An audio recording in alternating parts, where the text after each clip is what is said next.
আমরা আজকে একটু ওয়াশিং মেশিন মেরামত করব। এতে যে প্রবলেমটা হতো, পানির ড্রেনেজ হতো না, হ্যাং হয়ে যেত। তো এটাকে আমরা সম্পূর্ণটা খুলবো। এটা দরজার অংশ। প্রথমে আমরা দরজাটা খুলছি, উপরে পাটটা খোলার পর এরপরে এই যে দেখতে পাচ্ছেন এখানে ড্রেন সেকশনটা, এই সেকশনটা আমরা খুলবো।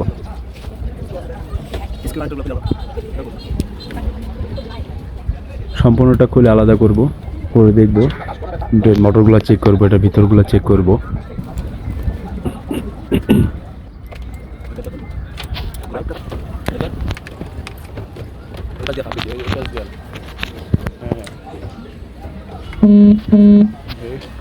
এটা হচ্ছে ড্রেন মোটরের সেই অংশটা। এই যে দেখতে পাচ্ছেন এখানে পয়সা জমে আছে, যার জন্য ড্রেনেজ হতো না ভালো করে। ভিতরের অবস্থা ফোর্স ইরর আসতো, আবার মাঝে মধ্যে হ্যাং হয়ে যেত। হ্যাং হওয়ার কারণ অবশ্য মোটরের যে কোনো একটা প্রবলেম হয়ে গেছে, যার ফলে হ্যাং হতো। আর ফোর্স ইররটা আসতো হচ্ছে আপনার ট্রেন লাইনটা ব্লক ছিল, এই জন্য।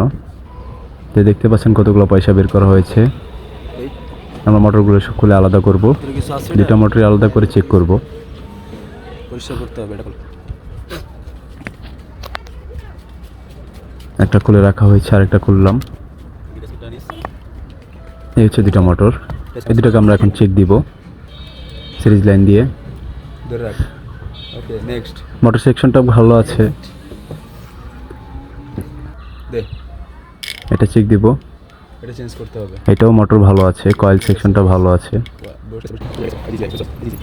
তবে এই মোটরটার ওই অংশটা, এটার একটা নতুন মোটর নিয়েছি আমরা লাগানোর জন্য, কারণ যে মোটরটা দেখালাম ওইটা কিন্তু পাম্পিং সেকশনটা তেমন একটা ভালো ছিল না।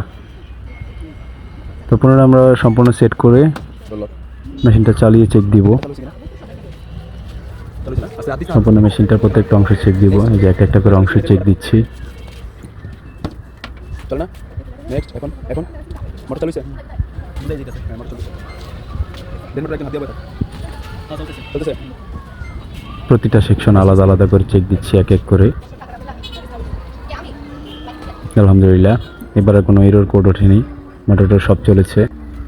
ধন্যবাদ সবাইকে, ভালো থাকবেন।